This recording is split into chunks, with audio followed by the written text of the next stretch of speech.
I'm a poser. That's so depressing. She likes the cheese sauce. Here. I'm just giving her a little bit. Don't call PETA on me. We have some discussions to do. I don't know if you were going to believe that because you all think I smell like a hot pile of garbage, but whatever. It's going to be very historical and educational. YouTube isn't reality. The response that I get on YouTube isn't reality. How you make your money. In the YouTube algorithm, the people are represented by three separate yet equally important groups. The one that creates, the one that views, and the one that just can't help but react. Under Title 17, I am a member of an elite squad, also known as the Special Viewers Unit. These are the stories. Hi. I'm super hyper and you're gonna get it, okay? So, I smell super good and I don't know from where. Like, you ever just like, after you finish the shower before you get dressed, just put on so many products that you just don't know where this nice smell is coming from? It's like a mix of, you know, like a melting pot of good smells. Anyway, all right. I don't know if you were going to believe that because you all think I smell like a hot pile of garbage, but whatever. Okay, so, all right, so today I have Hardee's. I haven't done a Hardee's mukbang, and I was craving fast food, so 7-Up. Although the only thing I hate about a lot of fast food places here is they don't give you fountain drinks, and fountain soda is like my favorite. Jalapeno pops, cheese sauce, curly fries, chicken fillet. I don't know, I'm excited to try this because we don't have Arby's here, but they have a cheddar beef sandwich Arby's style from there. So I'm so excited to try that. Still not getting the ketchup from the fridge. Beef curtain sandwich. Dip and more cheese sauce. Their cheese sauce is so good. Yeah, it tastes like Arby's. Anyway, I am super excited about something. I have gone down an obsessive rabbit hole. The eye roll. When I roll my eyes and go cross-eyed, you know it's good. I've been wanting to plan a trip to Disney World in Orlando because it's the closest one to me in Canada. These are so good. Forever. Because I did go as a kid and they just have so much food. Yummy food. Fun looking rides. I want to ride Haunted Mansion about a million times. And I'm so elated to see. You know, I typed in the search, going to Disney World as an obese person. In the Disney vernacular, I saw one blogger call it poo size. So, Winnie the Pooh size. Like, apparently Disney World is super plus size friendly and their rides don't have weight limits. And a lot of plus size people, like one girl I was reading about, she's my size exactly in clothes and she's apple shaped and she's actually even taller than me. So where legroom is concerned, she had more of a problem. But me, I'm short. So anyway, so you can, like, I want to go to Magic Kingdom and Epcot and Universal Studios. I'm not really into Animal Kingdom, to be honest. But I just feel like once you've been to a zoo, you've seen it all. You know, you've been to a few zoos. So now being plus size can be challenging, right? Because Disney, at least, you're going to walk an average of like 8 to 10 miles in a day there, from what I read. You can challenge yourself to do the walk. Or I was watching some bloggers who rented scooters. Let's try their chicken burger.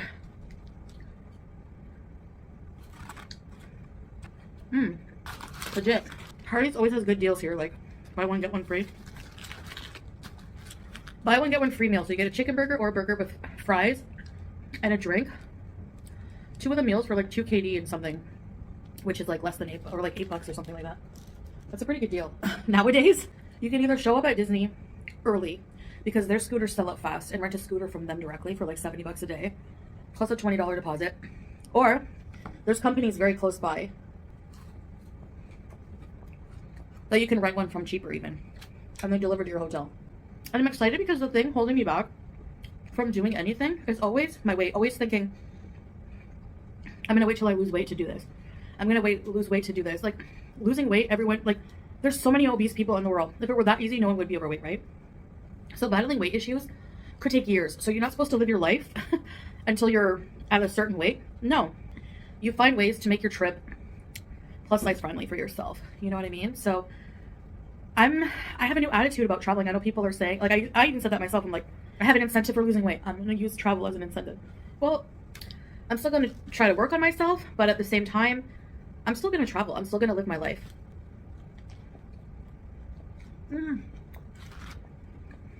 Hardee's is not playing without chicken sandwich.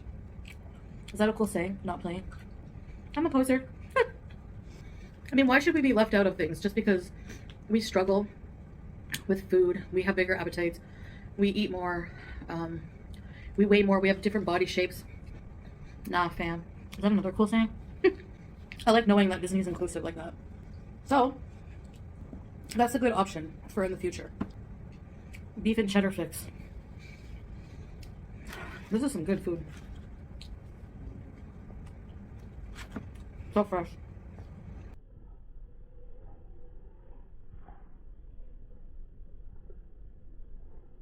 When I do travel to places, I'll be sure to share some tips so that any fellow plus-size beezers know what to expect or what could be helpful for them traveling as plus-size people. Because it can be stressful. I love planning trips right down to which booths are going to be accommodating at restaurants. I really want to eat at Be Our Guest. Looks so fun. What's awesome about being a vlogger and a content creator is the fact that you get to vacation, you get to travel, and you can consider it a business trip. Because if you're getting paid and that's how you make your money, that's your business, fam. Am I a poser? Yes. So, I mean, if you got a camera phone and you got the courage to put yourself on camera, not even put yourself on camera, you could vlog, you know, first person perspective. I would encourage you to give it a try. It's fun. It's rewarding sharing, you know, your experiences.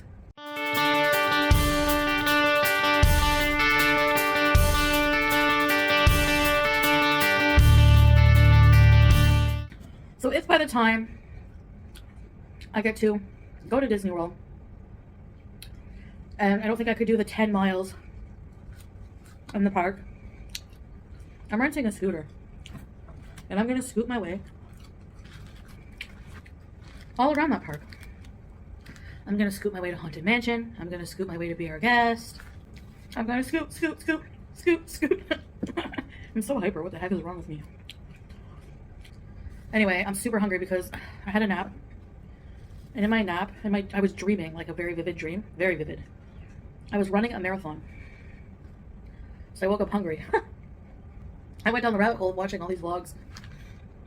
Very pretty girls too, just like overweight and have mobility issues. Or just don't think that they could do, because Disney has a lot of walking, okay? I walked around Hawaii Park. If you haven't seen that video, check it out on our couples channel, which is a smaller amusement park. You know, but 10 miles, I want to be very comfortable. And not just that, but it's very hot in Orlando. And it's like a humid heat there, isn't it? Here it's a dry heat, it's desert.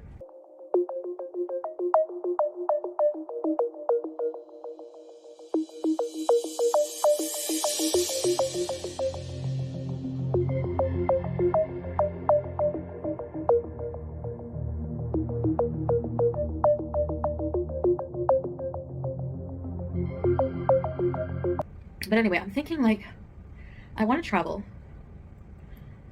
but I'm still struggling with my weight. But I could, you know, travel and do travel tips for people who are obese. She likes the cheese sauce. Here. I'm just giving her a little bit. Don't call PETA on me. When I was about 10, my grandfather treated us, my mom and I. My sister wasn't born yet. Disney, Florida trip.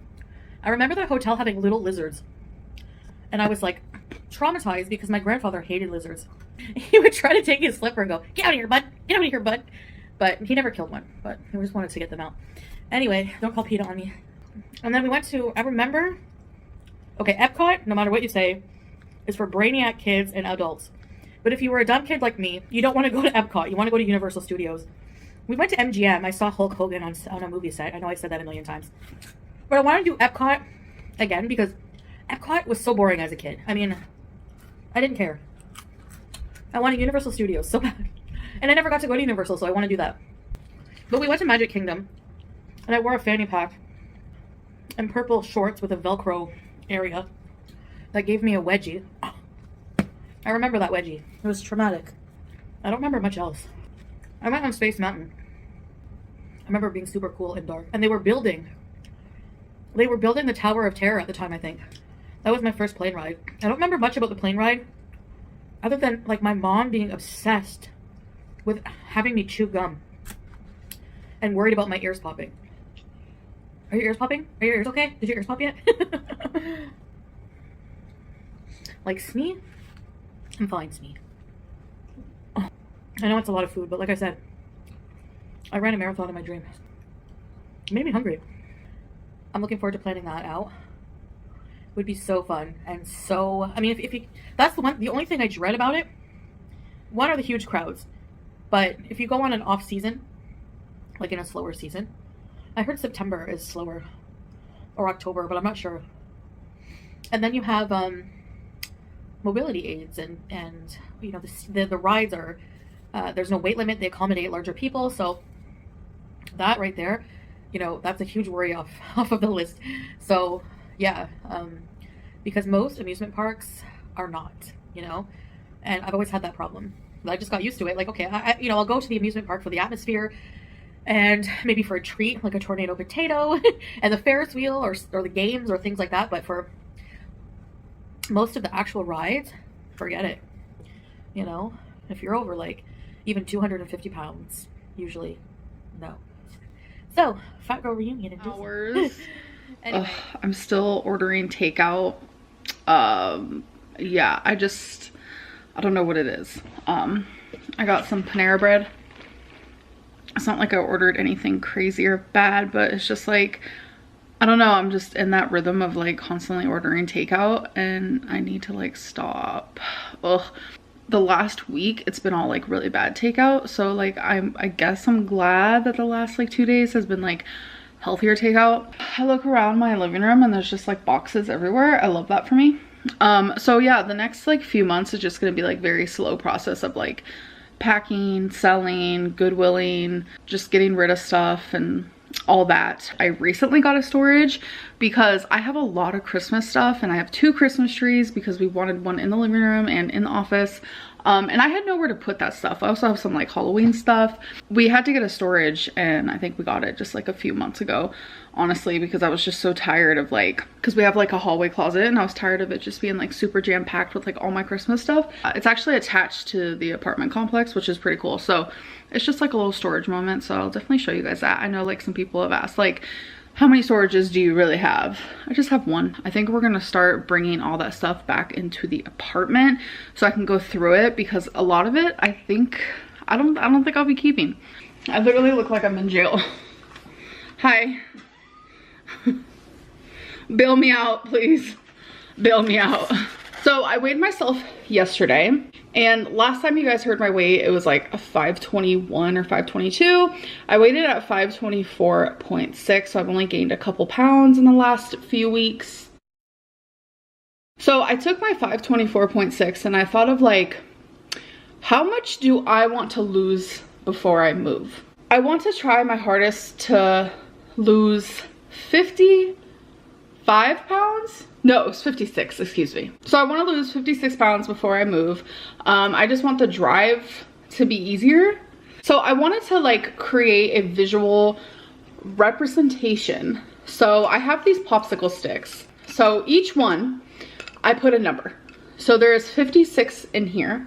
And what I'm gonna do is every time I do a weigh-in, say I lose 3 pounds, I'm gonna take 3 of these and put them in here. Say it's 1 pound. I'm gonna take 1 of these and put them in here. And pretty soon, this cup is gonna lose the popsicle sticks, while this one is gonna be gaining the popsicle sticks. The reason why I numbered them, let me show you an example. Oh look, I lost a pound. I just picked up the number 52. And then I'm gonna put it in the other glass. So what I'm gonna do is, I went onto Instagram and I had you guys ask me tons of weight related questions and I got 56 of them. So since I picked up the number 52 popsicle stick, I numbered these. So I'm gonna go to the number 52 question and I'm gonna answer it. I'm a creative girly. I love doing stuff like this. I am obsessed with this damn air fryer.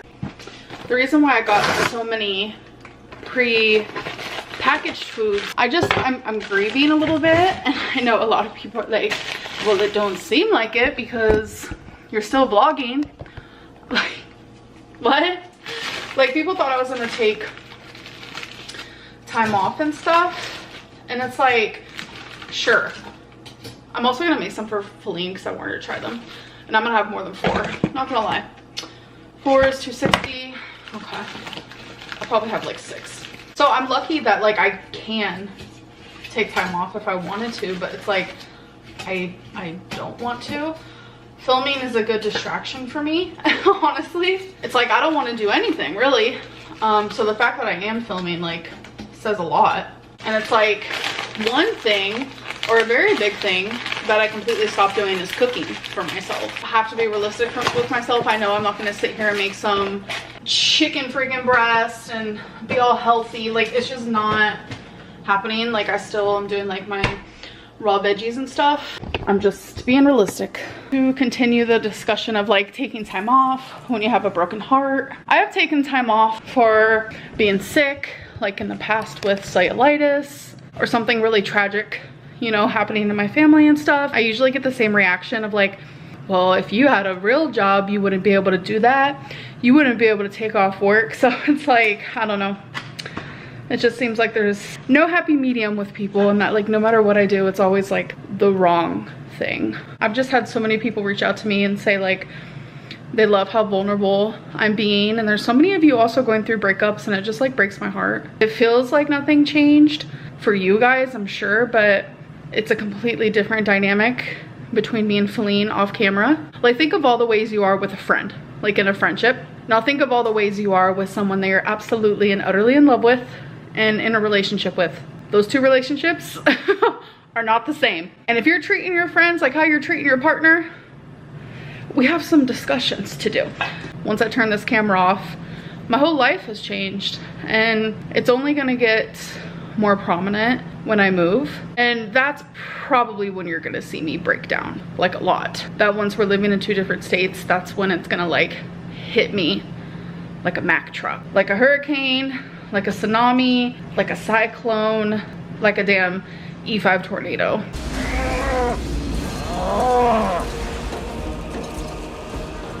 Cow. I gotta go, Julia. We got cows.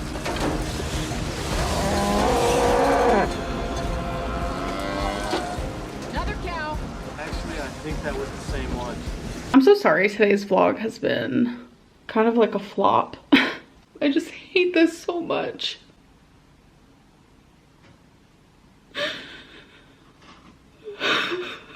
Like, a spot where Feline and I would slow dance together is in this room. And she would just be, you know, having a hard day at work. And she would take, you know, a 2-minute break and we would slow dance. It's memories like that that like really hurt, because I'm never gonna have that again. Nighttime is the worst. And it's nighttime right now. I'm actually about to go lay down and try to get some sleep. But I have not been sleeping good or anything. I'm just hurting. I'm just hurting really bad. And I just hate like bothering people. Like, you know, I have friends, I have family, and this is something I've always struggled with, is like opening up to people. And I know a lot of people don't get it since I'm a YouTuber and I open up, you know, a fair amount on here. But it's like, no matter how much someone tells me like, I'm here for you, you can always call me, text me, I can come over, I just never take up people on their offer because it's hard. And it's like the one person that I can open up to is Feline. I could tell her anything. Like, she knows everything about me, like my deepest, darkest secrets, and just everything I am as a person. And it just, I don't know, it just hurts really bad. This breakup just feels so much different than any other one, because like, you know, in the past, it's like in my past relationships before the breakup actually happened, like, you know, I just felt like friends with them or whatever. I've never felt that way with Feline. We've always had, you know, a romantic, loving relationship. Obviously not everything was perfect. This is one of those things where it's like, it wasn't over before it was over. And therapy appointment already scheduled, so that's good.